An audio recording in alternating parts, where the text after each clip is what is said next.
ಇದು ಇವನು ಬಲರಾಮ. ಯಾವುದು ಇದು? ಬಲರಾಮನ್ ಸೆಲ್. ಆ ಥರ ಕಟ್ಟೆ, ಆ ಕಡೆ ಟಾಯ್ಲೆಟ್, ಇದು ಕಟ್ಟೆ ಮಲಗೋದು. ಮಲಗಿರೋದ ಕೂತಿರೋದ ಅಷ್ಟೇ. ಒಟ್ಟ ಆ ರೂಮಲ್ಲೇ ಅವ್ನು ರೌಂಡ್ಗಳು ಹೊಡಿಬೇಕು. ಕೊಳಿ ಫಯರ್ ಇಲ್ಲಿದ್ದ, ಇಲ್ಲಿ ಇಲ್ಲಿ ಇಲ್ಲಿ ಇಲ್ಲಿ ಇಲ್ಲಿ ಇಲ್ಲಿ ಇಲ್ಲಿ ಇಲ್ಲಿ ಇಲ್ಲಿ ಇಲ್ಲಿದ್ದ. ಒಳ್ಳೆ ಸಖತ್ತಾಗಿದ್ದ ಅವನು, ಒಳ್ಳೆ ಪರ್ಸ್ನಾಲಿಟಿ. ಇಲ್ಲಿರೋನು ಅಲ್ಲಿ ನಮ್ಮ ಎ ಬ್ಲಾಕ್ ಪಕ್ಕದಲ್ಲಿ ಪ್ರೆಸ್ ಇತ್ತು, ಅದರಲ್ಲಿ ಕೆಲಸ ಮಾಡೋನು. ಇಲ್ಲಿ ಮಲಗೋನು. ಬೇರೆ ಕೆಲವು ರಾಜಕಾರಣಿಗಳಿಗೆ ಥ್ರೆಟ್ ಕೊಟ್ಟಿದ್ದಂತ. ಸೊ ಅವರುಗಳು ಇಂಡೈರೆಕ್ಟಾಗಿ ಪಂಪ್ ಮಾಡಿ ಈ ಕೆಲಸ ಮಾಡಿಸಿದ್ರು ಅಂತ ಒಂದು ಸುದ್ದಿ. ಇನ್ನೊಂದು ಸುದ್ದಿ, ಕೆಲವು ಗೂಂಡಾಗಳಿಗೂ ಇವನಿಗೆ ಆಗ್ತಿರ್ಲಿಲ್ಲ, ಇವನು ಮುಗಿಸ್ಬಿಡ್ಬೇಕು ಅನ್ನೋದು ಇನ್ನೊಂದು ಸುದ್ದಿ. ವೆಚ್ಚ ಇಟ್ಬಿಟ್ಟು ಆಮೇಲೆ ಅಲ್ಲೇ ಸುತ್ತಾಡ್ತಾ ಇದ್ರು. ಅದ್ರ ಮುಂದೆನೇ ಇವನು ಬಲರಾಮ್ ಸೆಲ್ಲು. ಅಲ್ಲೇ ಹೋಗಿ ಎಲ್ಲ ನೋಡಿದಾಗ ಅಲ್ಲ, ಆ ಟೈಮಲ್ಲಿ ಇವರು ಉಪಯೋಗಿಸ್ಕೊಂಡವ್ರೆ. ಇದರಲ್ಲಿ 5-6 ಜನ ಇವರು ಬೇರೆ ಕಲ್ಲಿದ್ದು ಅಲ್ಲಿಗೆ ಬಂದವ್ರು ಇವನ್ನೇನೋ ಮತ್ತೆ ಅಣ್ಣ ಅಂತ ಅಂದ್ಕೊಂಡು ಹೋಗಿ ಅವ್ನ ರೂಮ್ಗೆ ಹೋಗಿ ಒಬ್ಬ ಕೈ ಹಿಡ್ಕೊಂಡು ಕಾಲು ಹಿಡ್ಕೊಂಡು ಕೊಚ್ಚಿದ್ರು ಅಂತ. ಬಲರಾಮ್ ಹತ್ರ 1-2 ದಿವಸ ಫ್ರೆಂಡ್ಶಿಪ್ ಆಗಿ ಅವನ ಹಳೆ ಸ್ನೇಹಿತರುಗಳು ಅವರೆಲ್ಲ ಟ್ರೈನೀಸ್. ಆಗ ಇದ್ದ ಕೈದಿಗಳಲ್ಲಿ ಅವಾಗ ಜಾಸ್ತಿ ನೊಟೋರಿಯಸ್ ಅಂದರೆ ಗೂಂಡಾಗಳು. ಈ ಜಯರಾಜ್ ಅಷ್ಟೊತ್ತಿಗೆ ಹೋಗಿದ್ದ ಇರಲಿಲ್ಲ. ಬಲರಾಮ್ ಅಂತ ಒಬ್ಬ ಬರ್ತಾನೆ. ಅವನ್ನ ಹೊಡೆದಾಕಬೇಕು ಅಂತ ಹೊರಗಡೆಯಿಂದ ತುಂಬ ಪ್ಲ್ಯಾನ್ ಮಾಡಿ ಅವನು ಒಳಗಡೆನೇ ಅವನ ಸ್ನೇಹಿತರುಗಳಿಗೆ ಪಂಪ್ ಮಾಡಿ ಅವ್ನ ಸೆಲ್ಲಲ್ಲಿ ಹೋಗಿ ಮಾತಾಡ್ತಾ ಇರ್ಬೇಕಾದ್ರೆ ಕೊಂದಾಕ್ಬಿಡ್ತಾರೆ. ಸೆಲ್ ಅಂದರೆ ಸಪ್ರೇಟ್ ಸೆಲ್ ಇಟ್ಟಿರ್ತೀವಿ, ಅವ್ನು ಸಪ್ರೇಟ್ ಕೋಣೆ, ಸೆಲ್ಲಲ್ಲ ಅದು. ಬಲರಾಮ್ ಅನ್ನೋನು ಆಗ್ತಾನೆ ಅವನು ಫೇಮಸ್ ಆಗಿರ್ತಾನೆ. ಸಣ್ಣತನದಿಂದ ದೊಡ್ಡದಾಗಿ ಬೆಳೆದಿರ್ತಾನೆ. ಅವನಿಗೆ ಎಲ್ಲ ಗೂಂಡಾಗಳೂ ಚೆನ್ನಾಗಿರ್ತಾರೆ. ಕೊತ್ವಾಲ್ ಚೆನ್ನಾಗಿರ್ತಾನೆ, ಮುತ್ತಪ್ರಾಯ್ ಹತ್ರ ಇರ್ತಾನೆ, ಜಯರಾಜ್ ಹತ್ರನೂ ಬೆಳೆದವನು ಅವನು. ಅವರೆಲ್ಲ ಇದ್ದರು. ಈ ಏನೋ ಸಣ್ಣ ಒಂದು ಸಮಸ್ಯೆಗೆ ಮುತ್ತಪ್ರಾಯ್ ಹತ್ರ ಜಗಳ ಮಾಡ್ಕೊಂಡು ಅವ್ನು ಆ್ಯಕ್ಚುಲಿ MG ರೋಡಲ್ಲೇ ಹೊಡಿಬೇಕಾಗಿತ್ತು. ಅವನು ಹೆಂಗೋ ಬಂದು ಜೈಲಿಗೆ ಸೇರ್ಕೊಂಡ ಮೇಲೆ ಹೊರಗಡೆ ಪ್ಲ್ಯಾನ್ಗಳು ಮಾಡ್ತಾರೆ. ಇವನ್ ರಾಜಕಾರಣಿಗಳಿಗೆ ಹೇಗೇನಷ್ಟಿದ್ದ, ಬೇರೆ ಕೈದಿಗಳಿಗೆ ಹೇಗೇನಷ್ಟಿದ್ದ, ಈ ಥರದ್ದೆಲ್ಲ ಇತ್ತು ಸಮಸ್ಯೆ. ಬಟ್ ಜೈಲೊಳಗಡೆ ಅವನದೇನು ಸಮಸ್ಯೆ ಕಾಣಲಿಲ್ಲ ಇನಿಷಿಯಲಿ. 1 or 2 days, ಒಂದು ವಾರದಲ್ಲಿ. ಒಳಗಡೆ ಇದ್ದಾಗ ಅವನ್ನ ಪ್ರತ್ಯೇಕವಾಗಿ ಇಟ್ಟಿದ್ದು. ಒಂದು BCL ಅಂತಿದೆ, ಜೈಲು ಎಂಟ್ರಿ ಆದ ತಕ್ಷಣ ಬಲಗಡೆಗೆ ಅಲ್ಲಿಟ್ಟಿದ್ವಿ. ಅಲ್ಲಿ ಸುಮಾರು ಈ ಥರ ಏನಾರು ಪ್ರಾಣಾಪಾಯದ ಬೆದರಿಕೆ ಇರೋರನ್ನ ಅಲ್ಲಿ ಇಡ್ತಾ ಇದ್ವಿ. ಅವ್ನು ಪ್ರಾಣಾಪಾಯದ ಬೆದರಿಕೆ ಇದೆ ಅಂತ ಅಲ್ಲಿಟ್ಟಿದ್ವಿ. ಅವನು MG ರೋಡ್ನವ್ರು ಅಂತ ಕಾಣುತ್ತೆ. MG ರೋಡಿಂದ ಕರ್ಕೊಂಡು ಆಮೇಲೆ ಒಂಥರ ಎಲ್ಲರ ಹತ್ರ ಚೆನ್ನಾಗಿರ್ತಾನೆ. ಆಗೋರು ಯಾರು ಆಗದವ್ರು ಯಾರು ನಾವು ಕಂಡುಹಿಡಿಯೋಕ್ಕಾಗ. ಬೇರೆಯವರೆಲ್ಲ ಇದ್ದರು. ಅವರೆಲ್ಲ ಸೇರ್ಕೊಂಡು ಇವನ್ನ ರೂಮಲ್ಲೇ ಅವ್ನು ಮಾತಾಡ್ಸ್ತಾ ತಿವ್ದಾಕ್ಬಿಡ್ತಾರೆ ಚಾಕುಗಳಲ್ಲಿ. ಚಾಕು ಯಾಕೆ ಬಂತು ಅಂದರೆ, ಜೈಲು ಸುತ್ತು ಹೊರಗಡೆ ನಾವು ಅನ್ಲಾಕಕ್ಕೆ ಮುಂಚೆ ಹೋದರೆ ಆ ಹೊರಗಡೆಯಿಂದ ಸಾಕಷ್ಟು ಮಚ್ಚು, ಕತ್ತಿ, ಚಾಕು, ಚೂರಿ ಎಲ್ಲ ಎಸ್ದಿರೋರು ಹೊರಗಡೆ ಜನ. ಹೊರಗಡೆ ಅಂದರೆ ಇವ್ರಿಗೆ ಆಗೋರು ಆಗದವರು ಈ ಥರ. ಆಮೇಲೆ ಸಣ್ಣ ಪುಟ್ಟ ಅಂಗಡಿಗಳು ರಾತ್ರಿ ಹೊತ್ತು ಲೂಟ್ ಮಾಡಿದವರು, ಆ ಲೂಟ್ ಕಾಸು ಸಮೇತ ಒಳಗಡೆ ಬಿಸಾಕಿರೋರು. ಎಷ್ಟೋ ಸಾರಿ ನಾವೆಲ್ಲ ಹಿಡಿದು ಪೊಲೀಸ್ಗೂ ರಿಪೋರ್ಟ್ ಕೊಟ್ಟಿದ್ದೀವಿ. ಬೆಂಗಳೂರು ಜೈಲಲ್ಲಿ, ಗಾಂಧಿನಗರದಲ್ಲಿ. ಈ ನಮ್ಮ ಜನರಲ್ ಹಾಸ್ಟೆಲ್ ಮೇಲಿಂದ AC ಅವರು. ಆ ಮುಂದೆ ನೀರಿನ ಸಮಸ್ಯೆ ಜಾಸ್ತಿ ಇತ್ತಾಗ. ಆ ನೀರಿಗೋಸ್ಕರ ಎಲ್ಲ ಕಡೆನೂ ಮಡ್ ವರ್ಕ್ ನಡೆದಿತ್ತು. ಸಣ್ಣ ಟ್ಯಾಂಕ್ಗಳು ಕಟ್ಟೋಕ್ಕೋಸ್ಕರ ದೊಡ್ಡ ಮಣ್ಣಿನ ರಾಶಿ ಇತ್ತು, ಲೂಸ್ ಮಣ್ಣು. ಅದ್ರ ಮೇಲೆ ಎಸ್ತವ್ರೆ ಚಾಕುಗಳು. ಇವರಿಗೆ ಏಳೇ ಎಸ್ತಿರ್ತಾರೆ ಅವರು. ಬೆಳಗ್ಗೆ ಯಾವಾಗ ಅನ್ಲಾಕ್ ಮಾಡಿದ ತಕ್ಷಣ ಒಂದೇ ಕಡೆ ಹೋಗ್ಬೇಕಾಗಿತ್ತು ನೀರಿಗೆ. ಏನೋ ಮುಖ ತೊಳೆಯೋಕ್ಕಾಗಲಿ, ಲ್ಯಾಬರೇಟ್ರಿ ಅಲ್ಲಿಗೆ ಹೋಗಿ ಎತ್ಕೊಂಬಂದು ನಮ್ಮ ಜೈಲ್ ಗೇಟ್ ಹತ್ರ 2 ತೊಟ್ಟಿ ಇದ್ವು, ಅಲ್ಲಿಗೆ ಬರಬೇಕಿತ್ತು. ಈ ಹೊಸ ತೊಟ್ಟಿಗಳು ಮಾಡೋಕ್ಕೆ ಅಲ್ಲೇ ಮಣ್ಣಿನ ರಾಶಿ ಹಾಕಿದ್ದು. ಅಲ್ಲಿ ಜನರಲ್ ಹಾಸ್ಟೆಲಿಂದ ಎಸ್ದಿದ್ದಾರೆ. ಅದನ್ನು ಅವನು ಬಚ್ಚಿಟ್ಟಿದ್ದಾನೆ ಅಲ್ಲೇ ಮಣ್ಣಲ್ಲಿ. ಬಚ್ಚಿಟ್ಬಿಟ್ಟು ಆಮೇಲೆ ಅಲ್ಲೇ ಸುತ್ತಾಡ್ತಾ ಇದ್ರು. ಅದ್ರ ಮುಂದೆನೇ ಇವನು ಬಲರಾಮ್ ಸೆಲ್ಲು. ಅಲ್ಲೇ ಹೋಗಿ ಎಲ್ಲ ನೋಡಿದಾಗ ಬಲರಾಮ್ ಹತ್ರ 1-2 ದಿವಸ ಫ್ರೆಂಡ್ಶಿಪ್ ಆಗಿ ಅವನ ಹಳೆ ಸ್ನೇಹಿತರುಗಳು ಅವರೆಲ್ಲ ಟ್ರೈನೀಸ್. ಅವರೆಲ್ಲ ಹೋಗೋದು ಬರೋದು, ಅವ್ನ ಕಾಲು ಹೊತ್ತೋದು, ಕೈ ಹೊತ್ತೋದು ಎಲ್ಲ ಮಾಡ್ತಿದ್ರಂತೆ. ಆಮೇಲೆ ಒಂದು ಫೈನ್ ಡೇ ಹೊರಗಡೆಯಿಂದ ಚೆನ್ನಾಗಿ ಪಂಪ್ ಮಾಡಿದ್ದಾರೆ. ಯಾರೋ ಇವನು ಹೊಡೆದಾಕ್ಬಿಟ್ಟು ಸೆಲ್ ಒಳಗಡೆ ಅವರು ನೀರಿಗೆ ಬರೋರಲ್ಲ, ಇವನು ಅನ್ಲಾಕ್ ಮಾಡಿರೋರು. ಆ ಟೈಮಲ್ಲಿ ಒಬ್ಬೊಬ್ಬರನ್ನೇ ಏನು ಬಿಡಲ್ಲ ಜೈಲಲ್ಲಿ. ಆ ಅನ್ಲಾಕ್ ಟೈಮಲ್ಲಿ ಅವ್ರು ಆಚೆ ಲ್ಯಾಬರೇಟ್ರಿ ಉಪಯೋಗಿಸ್ಬೇಕು ಅನ್ನೋ ಉದ್ದೇಶದಿಂದ ಎಲ್ಲರನ್ನೂ ಬಿಡ್ತೀವಿ. ಈ ಥರ ಕಲ್ಪನೆ ಇಲ್ವಲ್ಲ ನಮಗೆ. ಈ ಕಲ್ಪನೆ ನಮ್ಮ ಸ್ಟಾಫು ಯಾರೂ ಹೇಳಲಿಲ್ಲ. ಇದ್ದಿದ್ರೆ ಬಿಡ್ತಿರ್ಲಿಲ್ಲ. ಅವರೆಲ್ಲ ಆದಮೇಲೆ ಇವನು ಬಿಡೇವಿ. ಆ ರೀತಿ ಬಿಟ್ಟಾಗ ಅವನೇ ಅಲ್ಲೇ ರೌಂಡ್ ಮಾಡ್ಕೊಂಡಿದ್ದವನು ಹೋಗಿದ್ದಾನೆ. ಅವರು ಏನಕ್ಕೋ ಬಂದವ್ರೆ ಕರೆದವನೆ. ಇವನು ಹಳೆ ಶಿಷ್ಯರಂತೆ ಅವರೆಲ್ಲ ಹೋದವರು ಒಳಗಡೆ ಹೋಗಿ ಹೊಡೆದಾಕ್ಬಿಡ್ತಾರೆ. ಬೆಳಗ್ಗೆ 8 ಗಂಟೆಗೆ 95 ನಾನು ಆಗ್ತಾನೆ ರೌಂಡ್ ಹೊಡ್ಕೊಂಡು ಮನೆಗೆ ಹೋಗಿದ್ದೆ. 8:15 ನಾವು ರೌಂಡ್ಸ್ ಇರ್ತದೆ. ಬೆಳಗ್ಗೆ ಎಲ್ಲ ರೌಂಡ್ ಹಾಕಿ ಹೋಗಿದ್ದೆ. ಆಯಿತು, ಒಂದು 7-8 ಜನ ಸಸ್ಪೆಂಡ್ ಆಗಿತ್ತು. ಬೆಳಗ್ಗೆ 7ರಿಂದ 8 ಲ್ಯಾಬರೇಟ್ರಿ ಅನ್ಲಾಕ್ ಮಾಡ್ತೀವಲ್ಲ, ಅವಾಗ 1900-2000 ಜನ ಇದ್ದರು. ಜಾಗಗಳೇ ಇರಲಿಲ್ಲ. ಒಳಗಡೆ ಎಲ್ಲೂ ನೀರು ಬರ್ತಾ ಇರಲಿಲ್ಲ. ನೀರು ಬರ್ತಾ ಇರಲಿಲ್ಲ ಅಂದರೆ ಕಾವೇರಿ ಸಮಸ್ಯೆ. ನೀರು ಮೊದಲೆಲ್ಲ ಏನು ಹಿಂದೆ ನಾವು ಸೇರಿದಾಗಿತ್ತು, ಎಲ್ಲ ಬೆರಾಕಿಗೂ ಒಂದು A to E ತನಕ ಬೆರಾಕ್ಸ್ ಇದ್ವು. ಎಲ್ಲ ಕಡೆ ದೊಡ್ಡ ದೊಡ್ಡ ತೊಟ್ಟಿಗಳು, ಇಷ್ಟು ದೊಡ್ಡ ತೊಟ್ಟಿ ಇತ್ತು. ಅದ್ರ ತೊಟ್ಟಿನಾಗ ಅವ್ರಿಗೆಲ್ಲಕ್ಕೂ ಎಲ್ರಿಗೂ ಆಗಿ ನೀರು ಉಳಿತಾ ಇದ್ವು, ಕಾವೇರಿ ನೀರು. ಅಲ್ಲೇ ಅವಾಗ ಕಾವೇರಿ ನೀರು ತೊಂದರೆ ಆಯಿತು, ಬೋರ್ವೆಲ್ಗಳು ಫೇಲ್ಯೂರ್ ಆದವು, ನೀರಿನ ಸಮಸ್ಯೆ ದೊಡ್ಡ ಆಘಾತ. ಹಂಗಾಗಿ ಅಲ್ಲಿ ಬೆಂಗಳೂರು ಜಿಲ್ಲೆ ಎಲ್ಲ ಜನಗಳು ಒಟ್ಟಿಗೆ ಸೇರೋದಕ್ಕೆ ಒಂದು ಅವಕಾಶ. ಅದು ಒಂದು 5 ನಿಮಿಷ, ಒಂದು ಅರ್ಧ ಗಂಟೆ ಅಷ್ಟರಲ್ಲಿ ತಿರ್ಗಿ ಎಲ್ಲರೂ ಲಾಕ್ ಮಾಡಿಬಿಡ್ತಾರೆ. ಆ ಟೈಮಲ್ಲಿ ಇವರು ಉಪಯೋಗಿಸ್ಕೊಂಡವ್ರೆ. ಇದರಲ್ಲಿ 5-6 ಜನ ಇವರು ಬೇರೆ ಬೇರೆ ಬೆರಾಕಲ್ಲಿದ್ದು ಅಲ್ಲಿಗೆ ಬಂದವ್ರು ಇವನ್ನೇನೋ ಮತ್ತೆ ಅಣ್ಣ ಅಂತ ಅಂದ್ಕೊಂಡೋಗಿ ಅವ್ನ ರೂಮ್ಗೆ ಹೋಗಿ ಒಬ್ಬ ಕೈ ಹಿಡ್ಕೊಂಡು ಕಾಲು ಹಿಡ್ಕೊಂಡು ಕೊಚ್ಚಿದ್ರು ಅಂತ. ನೀವು ಅವಾಗ ಎಲ್ಲಿದ್ರ? ನೀವು ವಾಪಸ್ ಬಂದ್ರ ಅವಾಗ? ನಾವು ಇಮಿಡಿಯೇಟ್ ವಾಪಸ್ ಬಂದು ನಾನು ಬ್ಲಡ್ ಹರಿತಾ ಇತ್ತು. ಅಷ್ಟೊತ್ತಿಗಾಗಲೇ ನಮ್ಮವರು ಇವ್ರು ಹಿಂಗಾಗಿದೆ ಅಂದ ತಕ್ಷಣ ನಾವು ಎತ್ಕೊಂಡು ಹಾಸ್ಪಿಟ್ಲಿಗೆ ಹೋಗಿ ವ್ಯಾನ್ನಿಂದ ಆ್ಯಂಬುಲೆನ್ಸಿಂದ ಕರ್ಕೊಂಡೋಗಿ ಬೇಗ ಅಂದ್ಲು. ಆಮೇಲೆ ಅಲ್ಲಿ ಹಾಸ್ಪಿಟ್ಲ್ಗೆ ಹೋದ ತಕ್ಷಣ ಈಸ್ ಡಿಕ್ಲೇರ್ಡ್ ಡೆಡ್ ಅಂತ ಸುದ್ದಿ ಬಂತು. ಇಮಿಡಿಯೇಟ್ ಪೊಲೀಸ್ಗೆ ನಾವು ಫೋನ್ ಮಾಡಿ ಹಿಂಗಾಗಿದೆ ಅಂತ ಹೇಳಿದ್ವಿ. ಆಮೇಲೆ ಒಂದು ರಿಟರ್ನ್ ಕಂಪ್ಲೇಂಟು ಕಳಿಸ್ಕೊಟ್ಟೆ ನಮ್ಮ ಅಸಿಸ್ಟೆಂಟ್ ಸೂಪರಿಂಟೆಂಡೆಂಟ್ ಕೈಲಿ.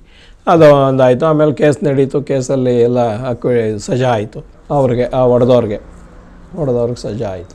ಅದು ಈ ರೀತಿ ಅದು ಒಂದು ರೇರ್ ಇನ್ಸಿಡೆಂಟ್ ಆಲ್ಸೋ. ಇದ್ರು ಅಲ್ಲೇ ಒಬ್ಬ. ಆಮೇಲೆ ಅಲ್ಲಿದ್ದ ಕೈದಿಗಳು ಎಲ್ಲ ನಾವು ನೋಡಿವಿ ಸ್ವಾಮಿ ಅಂತ ಅಂದ್ಬಿಟ್ಟು ಆಮೇಲೆ ಅವ್ರ ಹತ್ರ ಅವರ ಬೆಡ್ಡಲ್ಲೆಲ್ಲ ಸಿಕ್ತು. ಅವ್ರ ಬಟ್ಟೆಗಳೆಲ್ಲ ಬದಲಾಯಿಸಿ ಬೆಡ್ಡಲ್ಲಿ ಸುತ್ತಿಟ್ಬಿಟ್ಟಿದ್ರು. ಬೆಡ್ ಹುಡುಕಿದಾಗ ಅದರಲ್ಲಿ ರಕ್ತದ ಇರ್ತಕ್ಕಂಥ ಇದೆಲ್ಲ ಸಿಕ್ತು. ಆಮೇಲೆ ಅವ್ರಿಗೆ ಅದು ಸಪ್ರೇಟ್ ಒಂದು ಮಜಾರ್ ಆಯಿತು, ಲೈಫ್ ಆಯಿತು, ಎಲ್ಲ ಇದಾಯಿತು. ಅದಕ್ಕೆ ಬೇರೆ ಅದೆಲ್ಲ ಆಮೇಲೆ ಕೂಲಂಕುಷವಾಗಿ ನಾವು ವಿಚಾರ ಮಾಡಿದಾಗ ಬೇರೆ ಕೆಲವು ರಾಜಕಾರಣಿಗಳಿಗೆ ಥ್ರೆಟ್ ಕೊಟ್ಟಿದ್ದಂತ. ಸೊ ಅವರುಗಳು ಇಂಡೈರೆಕ್ಟಾಗಿ ಪಂಪ್ ಮಾಡಿ ಈ ಕೆಲಸ ಮಾಡಿಸಿದ್ರು ಅಂತ ಒಂದು ಸುದ್ದಿ. ಇನ್ನೊಂದು ಸುದ್ದಿ, ಕೆಲವು ಗೂಂಡಾಗಳಿಗೂ ಇವನಿಗೆ ಆಗ್ತಿರ್ಲಿಲ್ಲ, ಇವನು ಮುಗಿಸ್ಬಿಡ್ಬೇಕು ಅನ್ನೋದು ಇನ್ನೊಂದು ಸುದ್ದಿ. ಸೊ ಅದು ಯಾವುದು ಕರೆಕ್ಟಾಗಿ ಕನ್ಫರ್ಮ್ ಆಗಲಿಲ್ಲ. ಆದ್ದರಿಂದ ಅವರೆಲ್ಲ ಇವನು ಹೋದ, ಅವರು ಸಜಾ ಆಯಿತು. ಯಾಕೆಂದ್ರೆ ನಾವು ಟ್ರಾನ್ಸ್ಫರ್ ಮಾಡಬೇಕಂತ ನಮ್ಮ ಅಸಿಸ್ಟೆಂಟ್ ಬೇಡ ಸರ್ ಇರೋನೊಬ್ಬ ಇಟ್ಕೊಂಡು ನೋಡ್ಬೋದು ಬಲರಾಮನ್. ಆವಾಗ ಅವನಿಗೂ ತೊಂದರೆ ಆಯಿತು. ಈ ರೀತಿ ಹಿಂಗಾಗಿದ್ದರಿಂದ ಅವನಿಗೂ ಸಸ್ಪೆಂಡ್ ಮಾಡಿದರು. ಆಮೇಲೆ ಇದು ರೀಇನ್ಸ್ಟೇಟ್ ಆದ ಎಲ್ಲ ಆಯಿತು ಕೇಸ್. ಇಲ್ಲಿ ಒಂದು ಸೆಟ್ ಬಟ್ಟೆ ಇಡೇವಿ. ಯಾಕೆ? ಅವ್ರಿಗೆ ಹೊಸ ಅಡ್ಮಿಷನ್ಗೆ ಲೇಟಾಗಿ ಬಂದವ್ರಿಗೆ ಬಟ್ಟೆ ಕೊಡಬೇಕಲ್ಲ, ಅವ್ರಿಗೆ ಹಂಗೆ ಬಿಡೋಕ್ಕಾಗ್ತಿರ್ಲಿಲ್ಲ. ಇಲ್ಲಿ ಇಟ್ಕೊಂಡಿರೋರು ಅಂದ್ರೆ ಹೊಸ ಅಡ್ಮಿಷನ್ ಸೇಫ್ಟಿಗೆ. ಸಿನಿಮಾ ಜ್ಞಾಪಕಲ್ಲಿ ಧರ್ಮೇಂದ್ರದ್ದು ಒಂದು ನೋಡಿದ್ವಿ, ಹಿಂದಿ ಇದು. ಇಲ್ಲಿಂದ ತಪ್ಸ್ಕೊಂಡು ಓಡೋದು, ಇಲ್ಲಿಂದ ತಪ್ಸ್ಕೊಂಡು ಅಲ್ಲಿಗೆ ಓಡೋದು, ಅವನ್ನ ಶೂಟ್ ಮಾಡೋದು, ಅದೆಲ್ಲ ಏನೇನೋ ಮಾಡಿದ್ರು. ಕೈದಿ ರೋಲ್, ತಪ್ಸ್ಕೊಂಡು ಹೋಗೋ ರೋಲು ಇವೆಲ್ಲ ಮಾಡ್ತಿದ್ರು.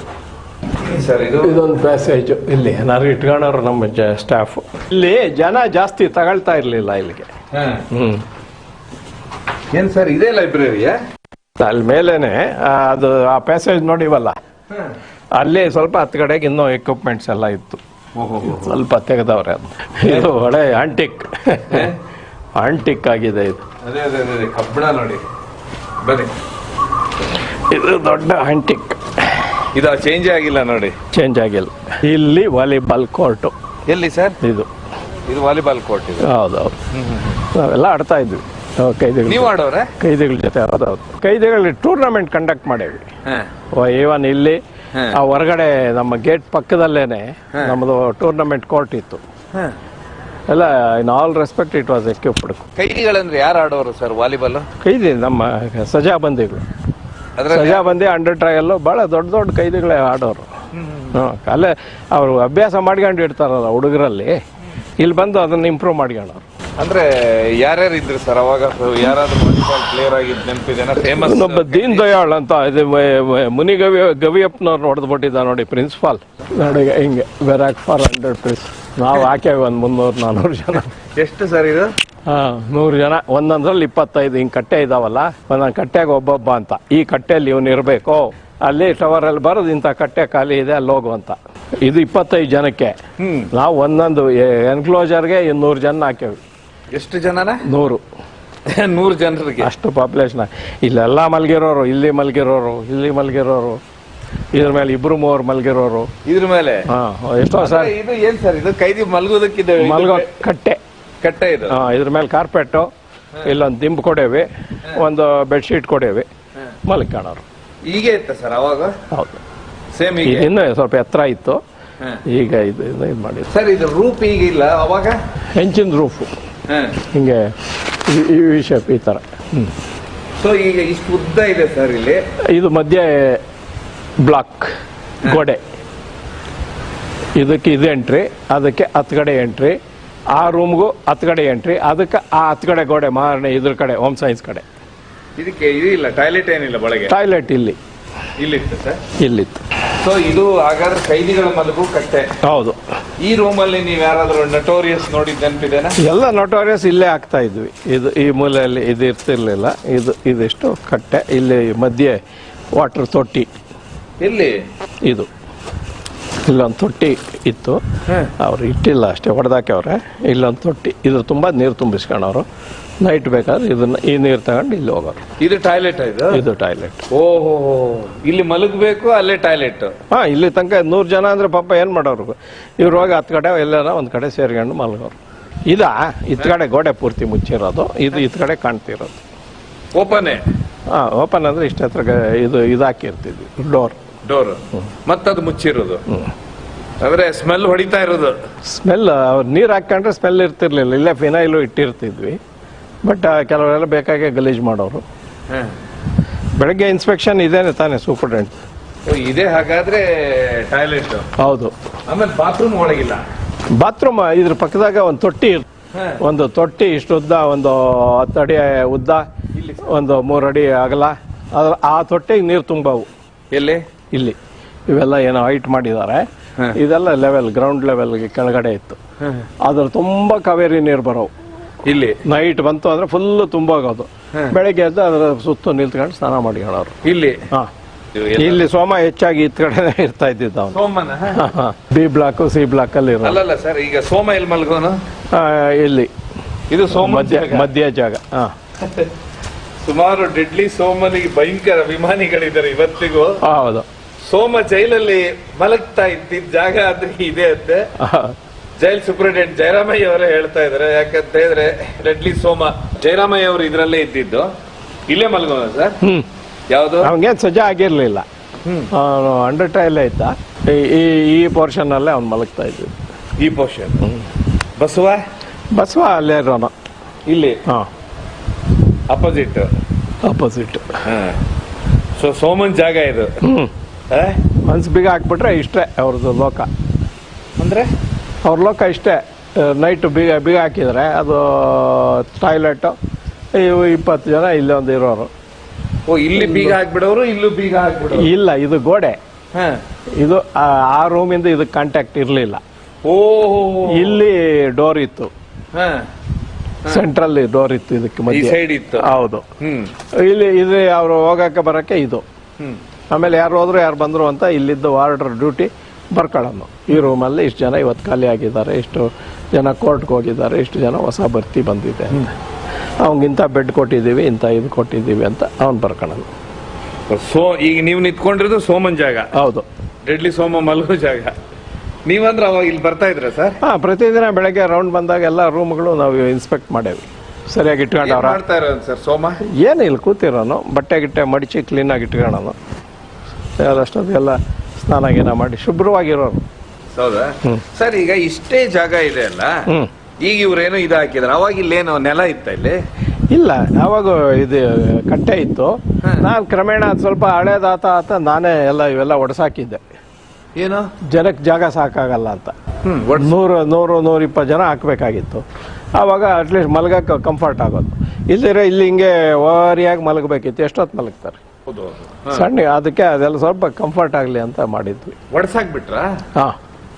ಒಡಿಸಿ ಇದನ್ನ ಹೌದು. ಆಮೇಲೆ ಅವಾಗ ಪ್ಲೇನ್ ಆಗಿತ್ತು ಸರ್ ಇದು? ಅವಾಗ ಪ್ಲೇನ್ ಇತ್ತು. ಪ್ಲೇನ್ ಕ್ಲೀನ್ ಆಗಿ ರೆಡ್ ಆಕ್ಸೈಡ್. ಹೌದು ಹೌದು. ಸೊ ಇದು ಮತ್ತೆ ಅದೇ ಈ ರೂಮಿನ ಟಾಯ್ಲೆಟ್ ಇದು? ಇಲ್ಲಿ ಯಾರು ಇರ್ತಿರ್ಲಿಲ್ಲ, ಸುಮ್ಮನೆ ಅವ್ರು ಹಾಕಿದ್ದಾರೆ ಅಷ್ಟೇ. ಇವೆರಡು ಪೋರ್ಷನ್ ಇರ್ತಿರ್ಲಿಲ್ವಾ? ಯಾರು ಇರ್ತಿರ್ಲಿಲ್ಲ ಇಲ್ಲಿ. ಯಾರು ಕೂತ್ಕೊಂಡು ನಮಗೆ ಬೇಜಾರಾಗೋದು ಅವ್ರನ್ನ ಐದು ಕಡೆ ಬರೋ ಅಂದ. ಆಮೇಲೆ ಇದು ಗೋಡೆ ಮುಚ್ಚಿರೋದು. ಇಲ್ಲಿ ಈ ಬ್ಯಾರಾಕಿನ ರೂಮ್ ಇಲ್ಲಿತ್ತು. ಹೌದು. ಸೋಮ ಹಾಗಾದ್ರೆ ಆ ಜಾಗ ಈ ಸೋಮ ಈ ಬ್ಲಾಕ್. ಇಲ್ಲಿ ಯಾರಿದ್ರು ಸರ್ ನಟೋರಿಯಸ್ ಅದ್ರ ಹೇಳ್ತಿರೋ ಪ್ರಕಾರ? ಈ ಬ್ಲಾಕ್ ಇಲ್ಲಿ ಯಾರು ಇಲ್ಲ. ಅಲ್ಲಿ ಕೋಳಿ ಫಯಾಜ್ ಇದ್ದ. ಎಲ್ಲಿ ಸರ್? ಇಲ್ಲಿ ಯಾರು ಇರ್ಲಿಲ್ಲ. ಇಲ್ಲಿ ನಟೋರಿಯಸ್ ಯಾರು ಇಲ್ಲ. ಇಲ್ಲಿ ಕೋಳಿ ಇಲ್ಲ ಸರ್. ಮಧ್ಯಾಹ್ನ ನಡ್ಕೊಂಡು ಹೋಗೋದ? ಮಧ್ಯಾಹ್ನ. ಏನ್ ಸರ್ ಇಷ್ಟು ಚಿಕ್ಕ ಜಾಗ ಇದು? ಜನಕ್ಕೆ ಗೊತ್ತಾಗಲ್ವೇ? ಕೋಳಿ ಫಯಾಜ್ ಇಲ್ಲಿದ್ದ. ಇಲ್ಲಿ ಇಲ್ಲಿ ಇಲ್ಲಿ ಇಲ್ಲಿ ಇಲ್ಲಿ ಇಲ್ಲಿ ಇಲ್ಲಿ ಇಲ್ಲಿ ಇಲ್ಲಿದ್ದ ಕೋಳಿ ಫಯಾಜ್. ಹೇಗೆ ಸರ್ ಬನ್ನಿ ಸರ್ ಇಲ್ಲಿ ಒಳ್ಳೆ ಸಖತ್ತಾಗಿದ್ದ ಅವನು, ಒಳ್ಳೆ ಪರ್ಸ್ನಾಲಿಟಿ. ಇಲ್ಲಿರೋನು ಅಲ್ಲಿ ನಮ್ಮ ಎ ಬ್ಲಾಕ್ ಪಕ್ಕದಲ್ಲಿ ಪ್ರೆಸ್ ಇತ್ತು, ಅದರಲ್ಲಿ ಕೆಲಸ ಮಾಡೋನು. ಏನ್ ಪ್ರೆಸ್ ಅಲ್ಲಿ? Printing press. ಅವನಾ? ಅವನಿಗೆ ಸಜಾಗಿತ್ತು ಸರ್? ಸಜ್ಜಾಗಿತ್ತು. ಇಲ್ಲೇ ಮಲ್ಗೋನು? ಇಲ್ಲಿ ಮಲ್ಗೋದು. ಅವನ ಅಕ್ಕಪಕ್ಕ ಶಿಷ್ಯದ್ರು? ಅವನಿಗೇನು ಯಾರು ಅವನ ಶಿಷ್ಯರು ಯಾರು ಇಲ್ಲ, ಒಬ್ಬನಿಗೆ ಸಜ್ಜಾಗಿದ್ದು. ಈ ರೂಮ್ ತುಂಬ ಇರೋರು ಜನ. ಇಲ್ಲಿ ಮಲ್ಗೋನು ಕೋಳಿ ಪಾಯಾಜಿ. ಏನನ್ನೋ ಸರ್ ನೀವು ಬಂದು ಕೊಡ್ಲೇರೆ? ಏನೋ ಅಂತ ಇರಲಿಲ್ಲ, ಸುಮ್ಮನೆ ಎದ್ದು ನಿಲ್ತ್ಕೊಂಡು ನಮಸ್ಕಾರ ಹಾಕೋನು. ಯಾಕೆ ಡ್ಯೂಟಿ ಟೈಮ್ ಇಲ್ಲಿ ಹಾಕಿದ್ಯಾ ಅಂದೇವಿ, ಹೋಗೋನು ಎದ್ದು. ಏನು ಮಾಡೋನು ಸರ್ ಕೆಲಸ ಅವನು? ಪ್ರಿಂಟಿಂಗ್ ಪ್ರೆಸ್ಸಲ್ಲಿ ಪೇಪರ್ ಎತ್ತಿಡೋದು, ಇವು ಬಂಡ್ಲು ಇರೋವು ಎತ್ಕೊಂಡೋಗಿ ಒಂದು ಕಡೆ ಹಾಕ್ಬೇಕು. ಅದಕ್ಕೆ ರೆಮಿಷನ್ ಇರ್ತಿತ್ತಲ್ಲ, ಕೆಲಸ ಮಾಡಬೇಕಲ್ಲ ಏನಾದರೂ, ಹ್ಞೂ ಮಾಡೋಣ ಅಷ್ಟೇ. ಪ್ರಿಂಟಿಂಗು ಕಲ್ತ್ಕೊಂಡಿದ್ದ ಸ್ವಲ್ಪ. ಆಟೋಮೆಟಿಕ್ ಪ್ರೆಸ್ ಇತ್ತು ನಮ್ಮದು. ಅದರಲ್ಲಿ ಸ್ವಲ್ಪ ಅದನ್ನ ಹೆಂಗೆ ಹೊಡಿಯೋದು, ಪೆಡ್ಲ್ ಹಾಕೋದು ಹೆಂಗೆ, ಇದು ಟ್ರೈ ಮಾಡೋದು ಹೇಗೆ, ನಿಲ್ಲಿಸೋದು ಹೇಗೆ. ಸೊ ಕೋಳಿ ಪಯ್ಯಾಜಿಂದ ಇದು? ಹೌದು, ಅವನಿದ್ದ ಇಲ್ಲಿ ಇದೇ ಬ್ಲಾಕ್. ಹಾಂ, ಇದು ಹೋಮ್ ಸೈನ್ಸ್ಗೆ ಹೆಡ್ಜು, ಜನರಲ್ ಹಾಸ್ಟೆಲ್ಗೆ. ಅದು ಹೋಮ್ ಸೈನ್ಸ್ಗೆ ಡಿ ಬ್ಲಾಕು, ಇದು ಜನರಲ್ ಬ್ಲಾಕ್. ಈಗೆಲ್ಲ ಅಲ್ಲೆಲ್ಲ ಕಾಲೇಜ್ ಅಲ್ಲ, ಇದು ಕಾಲೇಜ್. ಇದು ಬ್ಯಾಗ್ ಇಲ್ಲಿಡೋರು, ಇಲ್ಲಿ ತಗಲಾಕ್ಕೊಂಡವ್ರು ಇಲ್ಲೆಲ್ಲ ಈ ಗೋಡೆಗೆ. ಹಾಂ, ಒಂದು ಮಳೆ ಹೊಡ್ಕೊಂಡು ಇಲ್ಲಿ ತಗಲಾಕ್ಕೊಂಡವ್ರು. ಅದೇ ನಾವು ಸಿನಿಮಾದಲ್ಲೆಲ್ಲ ಬ್ಯಾಗ್ ತಗಲಾಕೋರಲ್ಲ. ಹೌದು, ಅಲ್ಲಿ ತಗಲಾಕೋರು. ಹೌದೌದು, ಅವ್ರವ್ರ ಬಿಲಾಂಗಿಂಗ್ಸ್ನ ಅಲ್ಲಿ ಇಟ್ಕೊಂಡವ್ರು ಭದ್ರ. ಇದು ಗೇಟಾ ಸರ್? ಇದು ಡೋರ ಇದ್ರದ್ದು? ಇದಕ್ಕೆ ಎಂಟ್ರಿ. ಹೀಗೆ ಅಲ್ಲಿ ಗೋಡೆ ಇತ್ತಲ್ಲ, ಇದು ಒಳಗಡೆ ಹೋಗಕ್ಕೆ ಬರ್ಲಿಕ್ಕೆ ಜಾಗ ಇತ್ತು.